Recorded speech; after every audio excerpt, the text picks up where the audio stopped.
It's time for Done Being Single with your hosts, Trevor and Robbie Sharf. If you're dating the same type over and over again, making the same mistakes and not finding love, then you're not done being single. What you need is some tough love dating intervention, Trevor and Robbie style. Whether you're new to dating or have been dating forever, we've got you covered. Now, here are your hosts, Trevor and Robbie Sharf.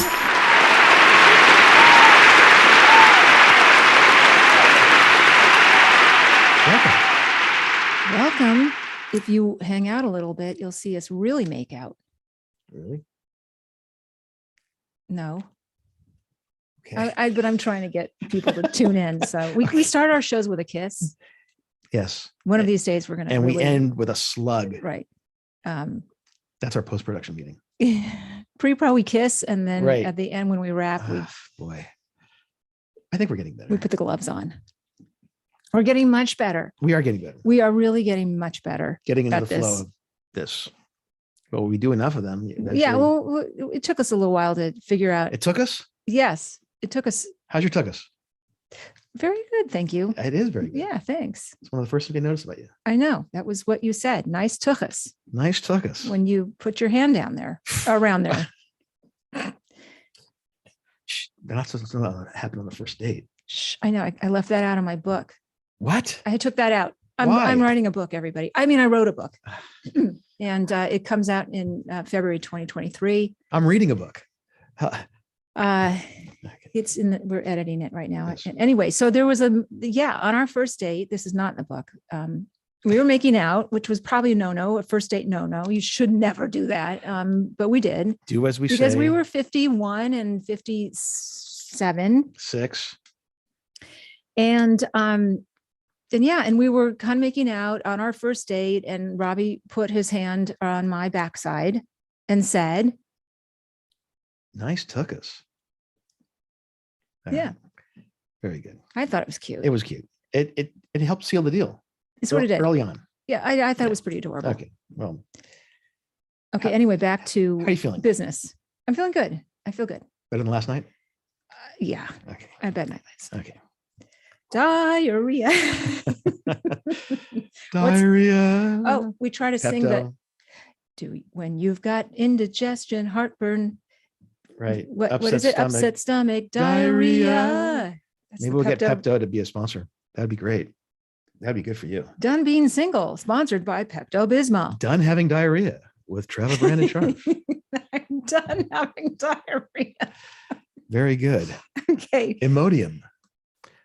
So what's going on today? Well, we're going to talk about relationships, and I'm What a concept. okay, but I this is with a little bit of a caveat No, of in course. that I want to hear it from the man's point of view. I want to address men. I want to talk to men. You want to undress me? I want to hear you guys talk about relationships. I want to hear what guys can do better. I want you to give it. I want to listen. I want to know what love is. Yeah, Okay, I something want to like know that too. Right. And I think men want to know that. And our guest is the perfect guy. Who's that? He's the man of the hour, Jayson Gaddis. Okay. Okay. And I have a feeling this is going to be good I can only because hope so.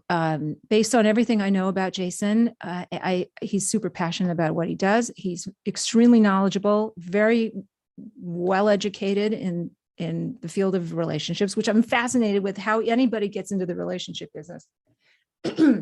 And so, and it feels like, and I may be wrong, that his emphasis is on men, training men, teaching men, inspiring men, showing men. Maybe I'm wrong, but we're gonna find out. Okay. And I for one am very interested because I talk about women. It's women, right? Girls, girls gone wild. But everybody tends to think relationships is a women's thing, and it's not. It takes two. Right. And we very rarely sort of address the guys in this. What's their part? What do you mean we rarely? address it? Well, It's all about, I mean, I think the guys in that, It- we're Neanderthal. We're terrible at relationships. We really suck. Do you though? Oh, Really? I think we do.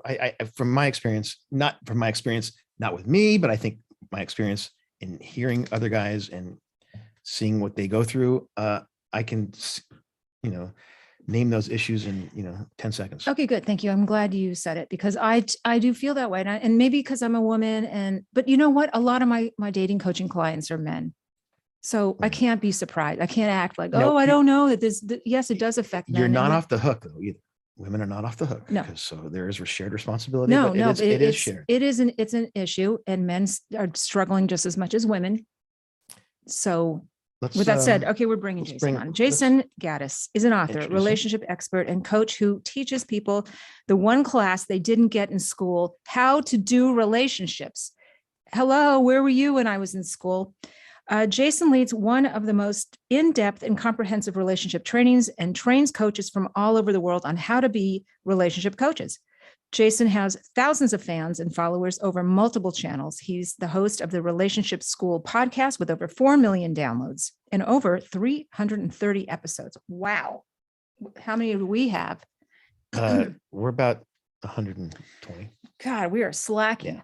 He's also the visionary behind the Relationship School. His book, Getting to Zero, was just released and named Editor's Pick Nonfiction by Amazon for October 2021. Jayson Gaddis, welcome to Done Being Single. Hello, Jayson. Come on in, and there you are. Excellent. Hi. Hi. Great to be here, guys. Thank you for having me. Great to have you. And you're calling us from where? I'm in Boulder, Colorado. Excellent. Jayson, you are wearing love all over your head. I am. It's on your head. It's in your head. In your heart. In your heart. That's right. You do it for a living. You do it all I day exude long. it. No. Do it in your sleep. You eat shit and breathe love. Okay. Eat shit and breathe love. I did that last Ooh, night. I should get that t-shirt. That's good. Right? Yes. Anyway. Okay. So That I said it in the intro, in our little, what do we call our intro? It's not an intro. It's a warm up, an appetizer. I don't know. It's a sweet banter that you guys have. I like it. Okay. I am fascinated how anybody gets into the relationship business. And I read your bio, but what's the story behind the story? Yeah, I know, right? A man, into relationships. That's my jam. That's what I'm about. I got into relationship work and healing and helping because I was a disaster at relationships, and I just got in so much pain. I wanted to change that part of my life. And so I got after it and learned a few things and wanted to share what I was learning with others. How did you know you were a disaster? What made you feel that? Yeah, I mean, I was the classic emotionally unavailable man.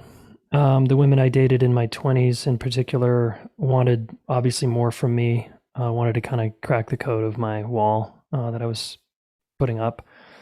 And whenever they asked me what's wrong, what's going on, are you okay, what's happening in there, I couldn't really describe what was going on inside. And it just made me more annoyed. So I would push them away. And eventually I felt better because I didn't feel bad anymore because they were gone. And so I concluded it must be the women that I was dating, right? I didn't know it was a feeling inside, actually. It's seriously kind of dumb, but I repeated that for, about a decade in lots of relationships. And in my deep down in my heart of heart, in my hiding behind my wall, I did want partnership. I wanted to be known and understood, but I didn't know how, and I didn't want to admit that I didn't know how, and I was pretty unaware. So I just kept pushing women away. I'm sorry. Was this a pattern that you recognized after like a decade, you said, and was it a strong woman that actually guided you out of that, or was what? Oh, it's a good question. Right. So at age 29, I was breaking up with another good woman in the Whole Foods parking lot. And I was just kind of realized that it was, I said something to the effect of, it must be me, and I had said that before to women I'd broken up with before, because I was breaking up with her. But this time something rang true about it. It must be me. And I was like, I think actually it is me this time. I was sort of saving face saying that earlier. And this time I kind of meant it. And I was like, oh. And I realized I was the one common denominator in all my kind of track record of very short-lived relationships. I guess that kind of begs the question about your relationship challenges, not challenges, how you grew up, how you saw love. which then leads me to attachment theory, but let's get Well, to hold that on. in a Yeah, minute. come on, one thing Okay, at a go time. ahead. No, That's a but huge comment. I mean, no, I love the comment about how he yes. grew up, because that's such an Well, important thing. yes. So, okay, go ahead. Don't slough over that. I'm a little bit of a compound questioner. Yeah. Great. Ignore the last Sorry, three questions. Just go for the first one yeah, that she asks. okay. Okay. I love the curiosity though. Yeah. So I was just a sensitive, emotional, empathic boy, and I had a stern father, and I grew up in a sports culture where crying and being emotional and sensitive was not really welcome. So I just buried all that shit and it went underground, and then it created acceptance and belonging, which I liked, but it came at a price, which is I felt kind of depressed and anxious inside because I feel like I couldn't be my true self. And so then it created even more problems in my 20s when I started dating women. Because I at this point, 2 decades later, was like pretty jammed up emotionally and didn't even know what was going on. I was just in a strategy of trying to get girls to like me and being kind of a showboat sports guy and extreme athlete, and hiding, deeply behind a big brick wall. So, yeah, certainly my early experiences helped cultivate a pattern where I would, have a bit of relationship problems, Was there a light bulb moment? I mean, in that parking lot at Whole Foods, where you thought you were the consistent factor in all of these breakups, where you realized, I'm not just saying it, I actually have to believe it and amend that. Yeah, that was the turning point in my life. Honestly, that's probably the single biggest turning point in my life, in that car. And I drove away feeling relieved, not because I had ended another relationship that I was uncomfortable in, but because I was onto myself. I was like, oh my God, if it's true that I'm the problem here, I can actually do something about that. Because I had always tried to change every woman I dated. And I was like, okay, it's time to change myself. And then a few months later, I was in graduate school studying psychology. Wow. Great. That was the catalyst. Yeah. So Yeah. before that, you did not have any interest in pursuing? Very little. I'd read some leadership books in my 20s, and I was kind of into the leadership model, which was more like adding layers to my strategy instead of dismantling the whole thing.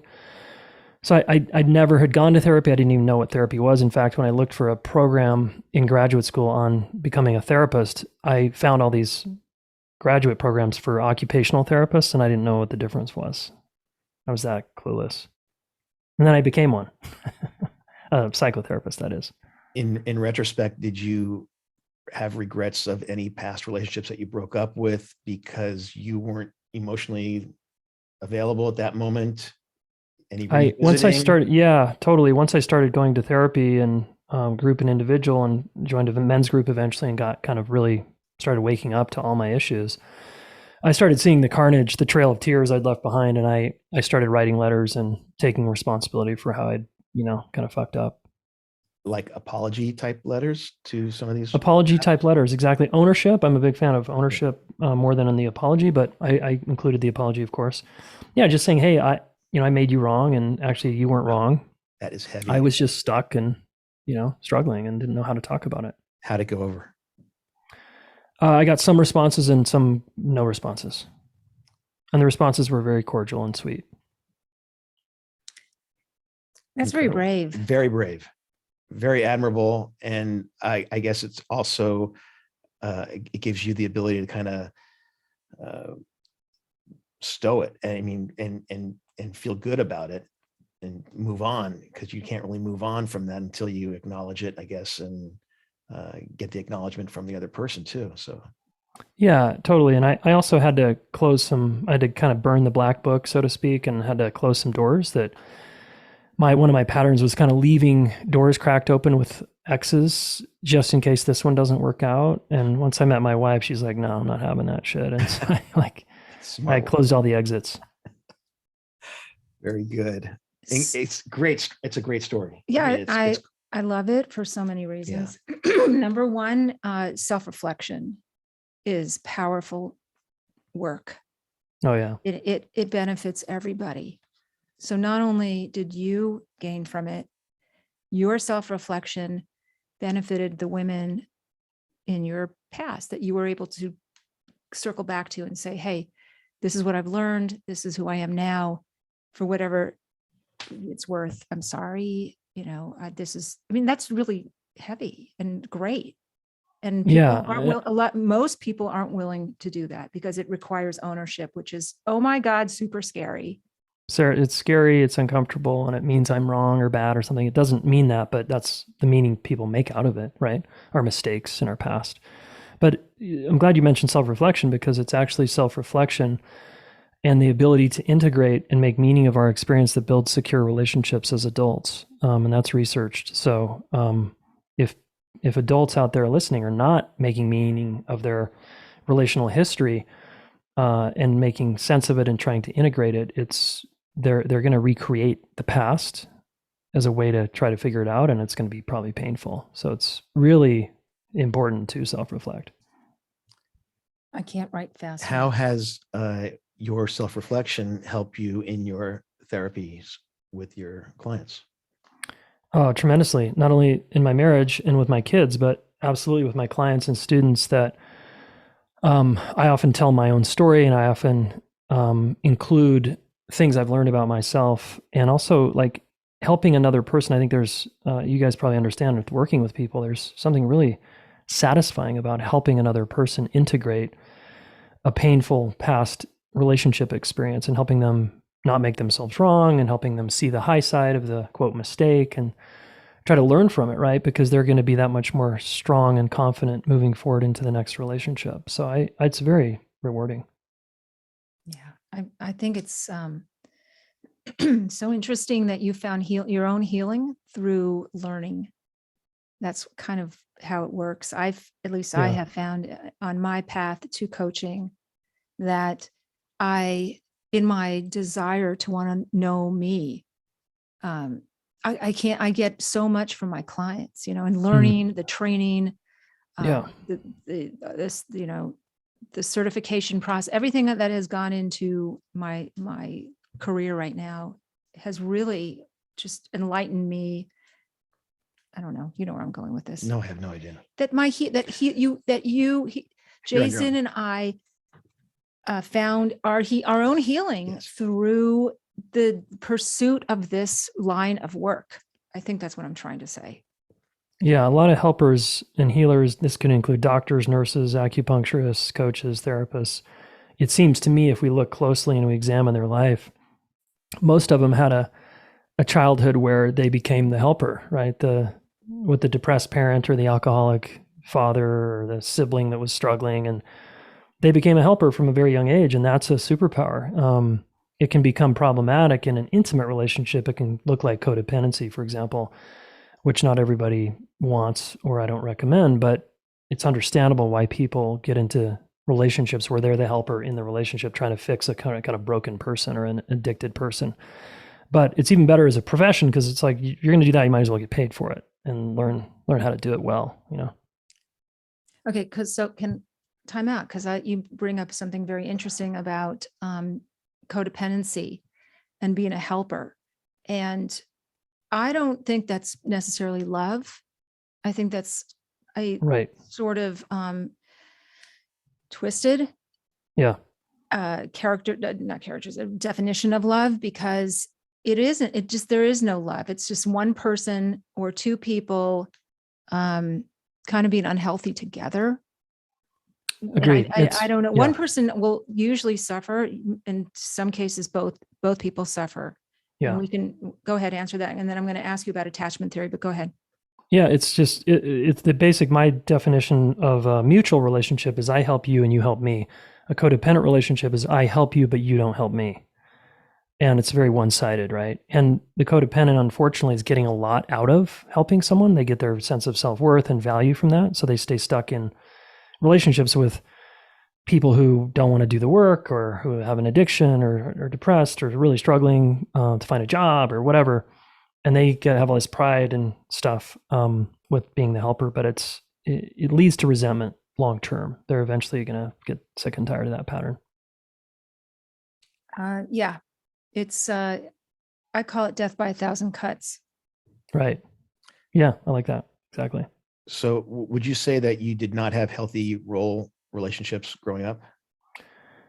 Well, I think healthy is relative. So my parents are still married after 54 years or something.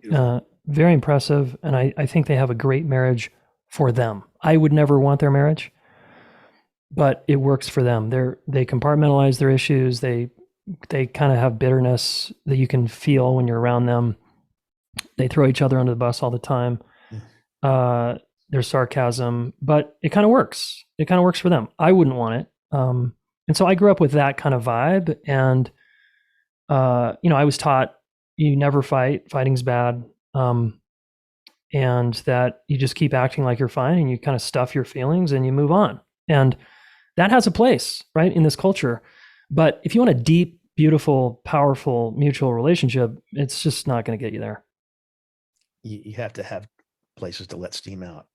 Yeah. Yeah. And it's just so important to, like, my wife and I are very, the title of my book is called Getting to Zero, because zero means get back to a good place. Like we're cool, right? Good place. And we just don't let things pile up, and that's just not how we roll. Because we want a pristine, feel good environment. And when it feels bad, we work through it.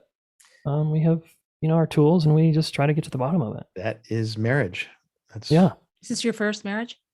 First marriage, 14 years married, 18 together. Excellent. Wow. Yeah. We're going on 8 this month. Nice.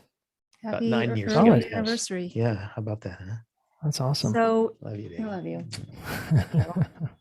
I can't believe I've done anything for 8 years. Or anyone. And that. Right? Huh?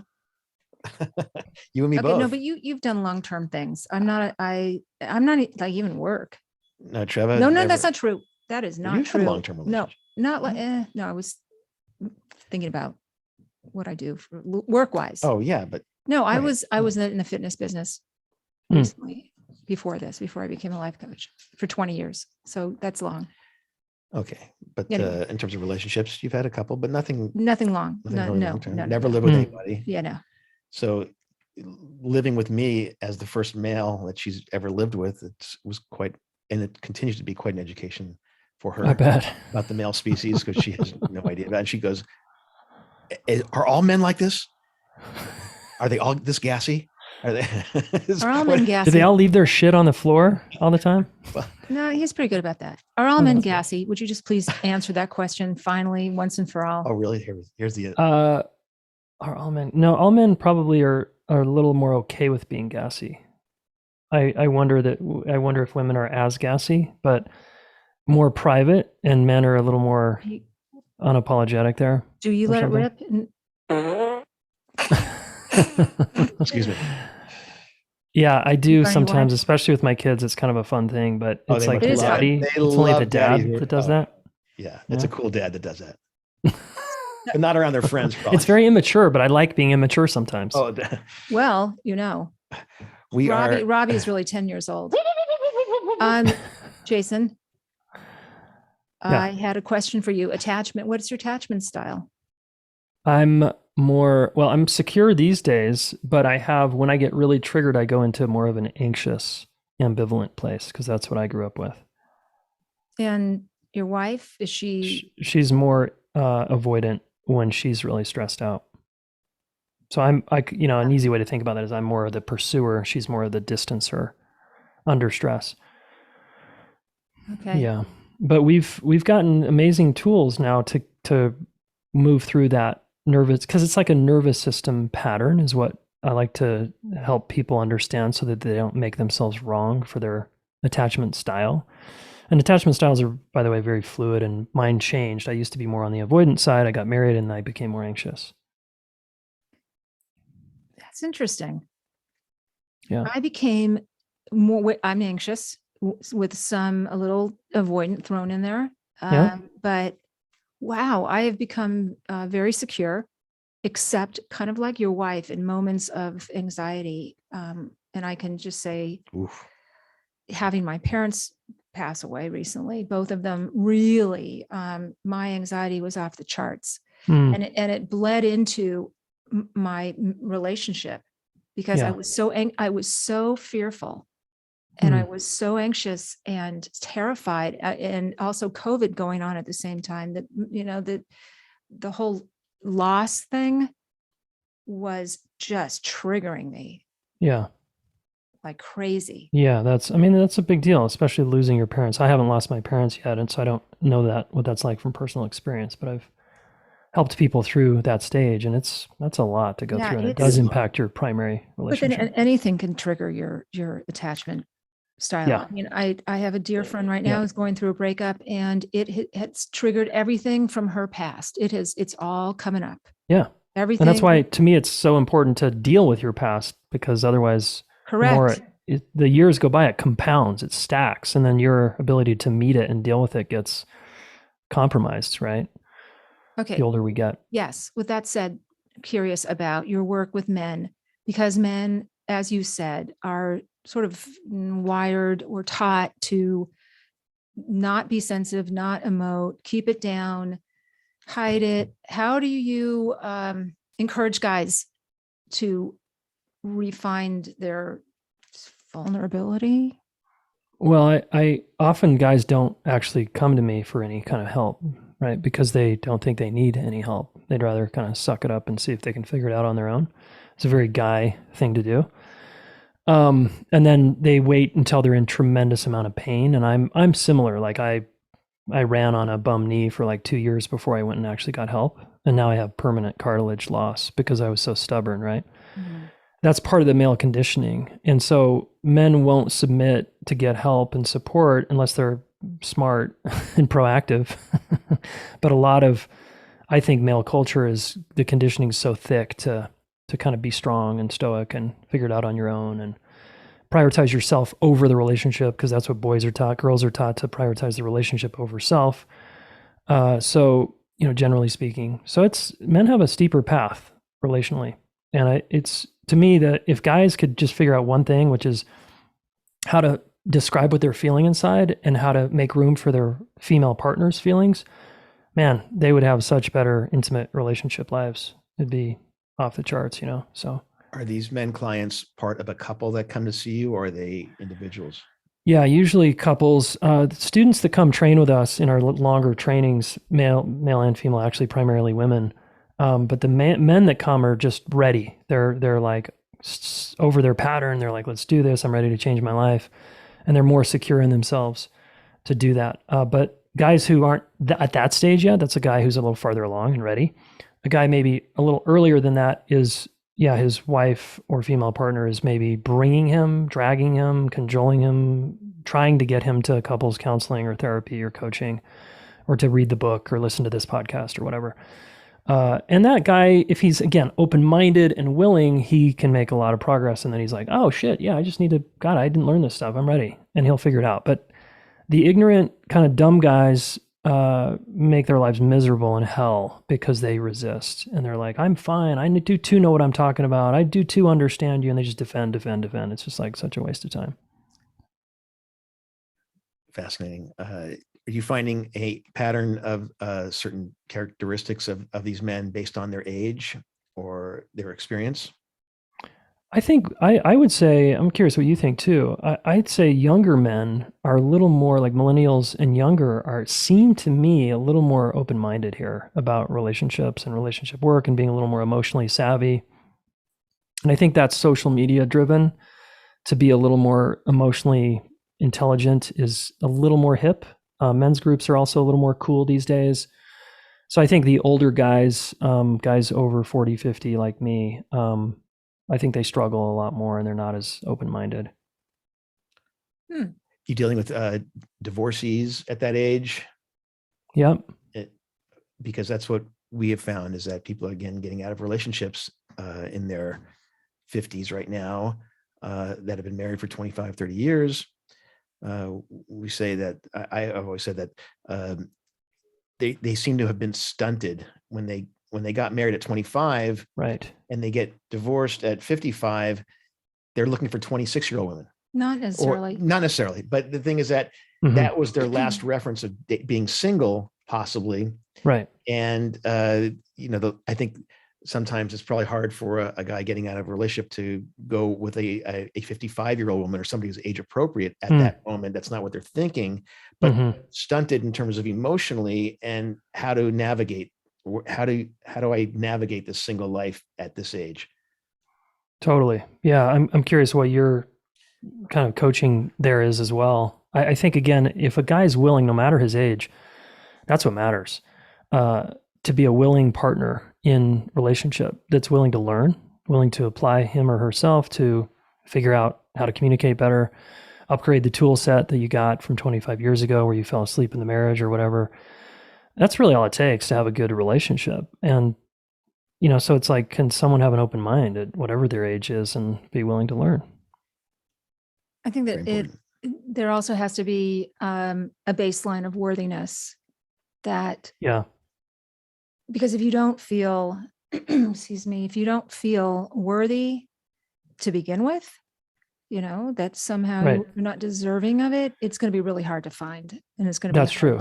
And you'll find someone, if you do find someone, you'll find someone that treats you like shit or is your rescuer and tells you that you're the greatest thing ever and to start believing in yourself because you don't believe in yourself. So, it kind of works out. Like we tend to find who we need to grow with, but it's not always going to be fun. Curious, Jayson, your male clients, what if they don't have a reference for healthy love? What if they grew up with, oh God, totally. Most people don't. No healthy role model. Yeah. Well, here's the thing, like my metaphor of zero, right? Of like, let's get back to a good place. A lot of people's baseline is like a 5 or a 4. If we go 0 is really good and 10 is really bad and like sympathetically aroused and triggered and activated all the time. And the reason people tolerate like a 3 or a 4 as their baseline in their home is because they grew up in a family environment where conflict was never resolved. Everybody went to their corner of the house and we just shut up and we don't say anything. We don't bring it up. And a couple of days later, you sort of hope it gets better and it never really gets healed or is better, but you learn to just tolerate that low grade stress. So yeah, you don't have a healthy template of like what's possible here. And I think that's why we need to encourage, I think, those people to follow influencers or teachers or thought leaders or mentors or friends who have a template that you want to experience, that you haven't experienced. And you hear them talk about it and it sounds like a pipe dream, but you're like, wow, really? That's possible? And that then becomes our North Star that we can aim for, right? Is like, okay, it is. And we can maybe believe and take someone's word for it that it is possible to live in a mutually respectful, awesome relationship that's secure and stable and healthy. And we both can get our needs met here.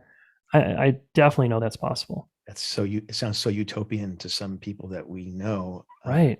And I think, we have some friends who are great at sabotaging what could be a good relationship, very strong relationship, because they hit a point where they don't know how to take it past that area into blissfulness, potential bliss. And so they kind of have to stop it and kill it and then go somewhere else. And to me, it's so frustrating to see this objectively in friends. Yeah. And I think those people have like a glass ceiling on their worth, right? What they think is possible. And so they hit it and then they kind of hit the eject button almost unconsciously sometimes, right? Yeah. They don't even aware that they're undermining their own relationship result they want. And us being who we are, it's tough to kind of bite our tongues and try to help where no one's asking for advice.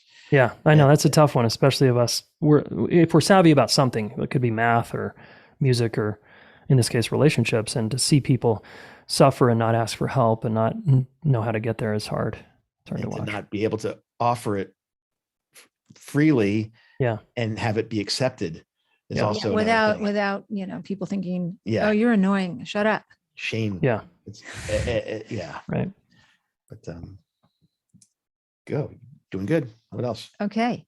Well, okay. So wait, let's talk about some men problems. What consistent problems what tips do you have for men that are having trouble, getting over themselves or acknowledging their issues? How do you recognize this in yourself? Yeah. I mean, to reframe the whole thing is like any quote problem you have as a man is an opportunity to become empowered. And can we reframe your quote problem as an opportunity to get strong and be more secure in yourself and confident? And I think if you are transparent, if men can be transparent about that journey, like, look, I feel a little insecure around sex, or my body or my health or my money status or whatever, and I'm working on it, and I'm honest about it, that's to me very attractive. To hear an honest person talk about their problem and saying, and I'm on it. I'm putting one foot in front of the other. I'm learning. I'm in student mode. That, to me, that's extremely sexy and attractive. What's not attractive is people being stuck in their shame, hiding their problems, and being kind of immobilized in fear or self-hatred or whatever, that they don't do anything and then they just medicate and check out. And then it's like, well, how do you expect to have a great life or partnership if that's what you're going to do, right? So That's what we witness. I have a personal question, not about you, but it's a personal type subject. So how much does ED figure into men at a certain age and their willingness or unwillingness to put themselves out there and date? And because I kind of feel it might be a little bit of a unspoken of issue that I think holds a lot of guys back. Absolutely. I have a lot of personal experience of this, okay, and experience with a lot of men around this. And to me, it's, in the vast majority of the cases, it's a psychological issue. It's a nervous system issue that's misattuned.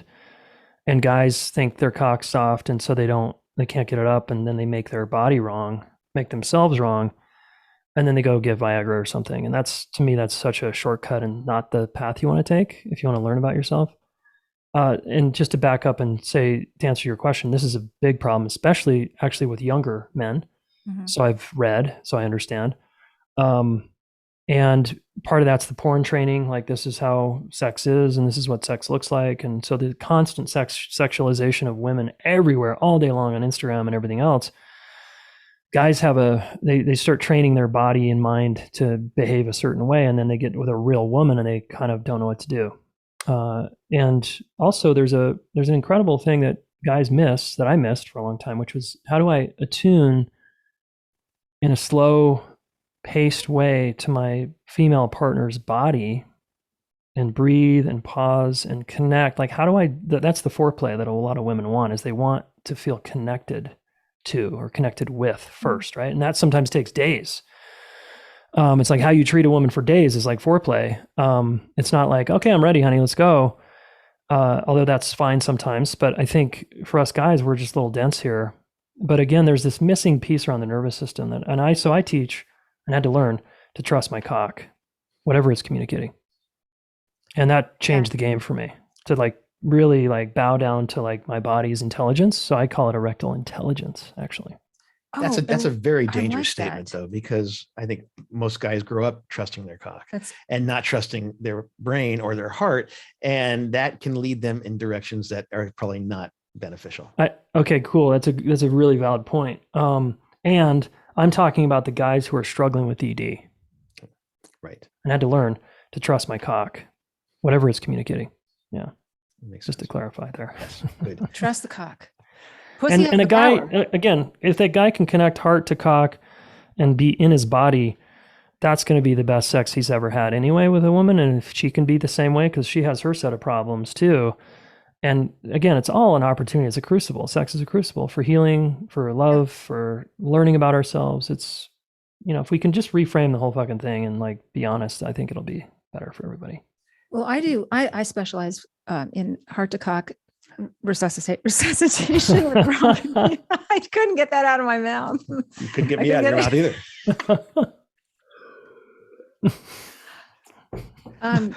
Wait a second. I thought I saw a pony cat. Okay. So, yes. Honey? I was going to say, I was trying to say, pussy does have the power, but you got to trust the cock. Yes, it's a shared thing, and actually, I'd like to get your take on that, because I always say that we always say that pussy does have the power in a relationship, but it's the enlightened man who knows that. Mm. Because if a man feels like he's always got the power, then I think he's missing out on so much. That type we could. This is a whole conversation, but my quick 2 cents is I'm into a relationship that's got shared power. Absolutely. Period. End of story. Right. Yeah. And what creates polarity sometimes in charge sexually is someone has power or is more dominant. And so that in the bedroom is fine, but in when we're just doing chores around the house or raising the kids, I don't think that goes very well. No, even though certain chores do fall on me, and I'm fine with And that. we're very shared over here. We are shared. Yes, Nice. It's very equal. it is.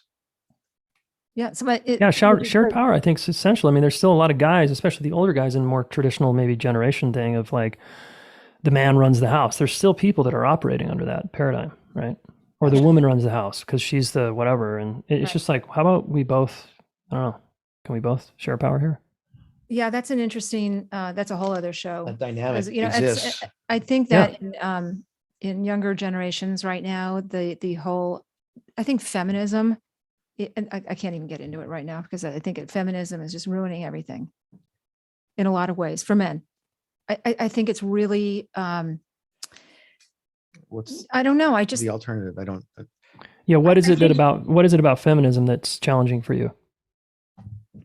it's not challenging for me. I think it's challenging for men these days.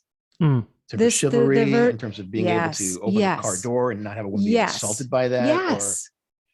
Yeah. Well, men are scared. Let's be Yes. honest. Men are definitely scared that they're going to fuck it up. And I think that's not the ultimate result of any movement that we want to have. We want to have people feel less scared and more safe, both genders or wherever you are in the gender binary, or if you're non-binary. It's like we all want to feel safe and accepted for who we are. And can we create homes and the culture inside of our relationship where we're both welcome to be who we are? All said. Yes, true. That. Amen. Okay. We can go on. I mean, I have so many things I want to talk about. I do. I mean, I just believe you. the whole subject of feminism and Me Too and the idea of equality and what that's doing to traditional romance. This is a whole other show. Mm. Can't even get into Well, it. we'll have him back on. Though. Okay. I mean, he's a wonderful guest, and he's just so knowledgeable about all this and so comfortable talking about it. See, now, which is I great. think that contemporary modern feminism is sucking the life out of romance as we know it. It's just turning it into the need to be equal. Don't open my door. How dare you pay for me? This kind of mindset is just, it's a death knell I think, for romance. Are you finding that is actually Yes, the majority of women are not feeling that? our or- generation, Okay. but whoa, it exists. It's out there. Well, I don't men are, I think whether it's feminism or not, I'm not sure, but men, it seems to me men are in a double bind these days where if I'm too strong and I take care of business and I am direct and assertive and I just, whatever I do my thing, that's scary and patriarchal and kind of bad. But if I don't do anything, I'm like weak and, a pussy and a feminine guy, and that's bad. So it's just like, wait, and you want my heart now, but I'm supposed to be strong and I'm supposed to talk about my feelings now, but I'm also supposed to kind of handle everything. And anyway, I think guys get very wound up here. And I think the medicine here for men is to get out from under all of the subordinated interjects and all the messages and just find out who you are and start to trust yourself and act in a good way towards the people you care about. And then none of that shit matters. It's Jason, what you're saying is that it's a balancing act for a man to be a man today. I think you have to know your place, know your positions on things, and know when the right time is to show a feminine side, a masculine side, not too much of either sometimes, but you have to, it's a constant balancing act that I think that you have to traverse all the time. And that's kind of the new normalcy. I think, I don't know how if you're extreme on one side or the other, I think that's where you run into issues. Yeah. And I think women have their own set of problems here, which is a woman, and part of this is maybe comes from feminism, is you're supposed to be kind of like a guy. You're supposed to have a career and fucking not just stay home and raise the kids. And you're supposed to make a bunch of money now. And you're supposed to be that's an empowered woman. And it's like, then what are we saying to the mothers at home who are kicking ass at home and busting their ass? Are they not somehow like a good woman now. They've got to like act more like a man to be accepted in the world. I don't know. That's also confusing. Absolutely true. Isn't that sort of a boner killer though for you guys? A masculine energy woman? Not necessarily. So interestingly, it could be for a very masculine man, but if a masculine woman typically attracts a more feminine man, and these are not better or worse, right? These terms are just labels. You could say a direct and assertive, strong, quote, intense woman attracts a guy who's more of a nice guy, let's say, or more of a doormat. And that's a classic polarity. And that relationship can really work only if they are both true to themselves and they stop asking the other person to be different. Like the nice guy can't stop being so intense, and the woman's saying, stop being such a wimp. They're just asking each other to fit into their gender conditioning box. I don't think that's a good solution. The greatest relationships I know, no matter where people are and how they act, are two empowered people who are being themselves. They're not trying to fit into a fucking role. Yes. Agreed. Absolutely. Okay. Jayson, tell us where people can find you. Yeah, thanks. I'm on Instagram. I'm pretty active there, at Jayson with a Y, Gaddis. Or relationshipschool.com is our main site where you can find our podcast and free resources and trainings and courses and all the goodies. And my book is on there as well. Is your school online? Is that... It's online. We used to be kind of a hybrid learning, and then COVID hit and we went all online. We're going to go back to hybrid, where, in other words, we have in-person workshops and events here in Colorado. But right now, everything's virtual. Excellent. Okay. Thank you so much. Yeah, it's been great. It's great. Yeah. You're great. You're welcome. Thank you. It's been fun hanging out with you too. Yeah, man. Anytime. Go ahead. I forgot what I was going to say. Because this is your moment when you tell people. Oh, this is where you can find us. This is my favorite part of the show. Where you always where just I choke on fuck your up words. all the time. I believe you can find us Apple Podcasts, Spotify, Google. That list. Where? How about just donebeingsingle.com? You can always find us at donebeingsingle.com. Of course. You can find me at trevorbrandonsharf.com. You can also just come on by and say hi. Yes. We're always home. We're always home. Drive by our house and hang out. Yeah, come on. Yeah. I hope this helps your peeps. What peeps? We got 12 people. You know what? We had thousands of peeps. We used to have thousands. We did. Okay. Thank you, Jayson, again. Super great. For sure. You're so welcome. Good hanging. I'm Shadow Stevens with my friends Trevor and Robbie. See you next week on Done Being Single.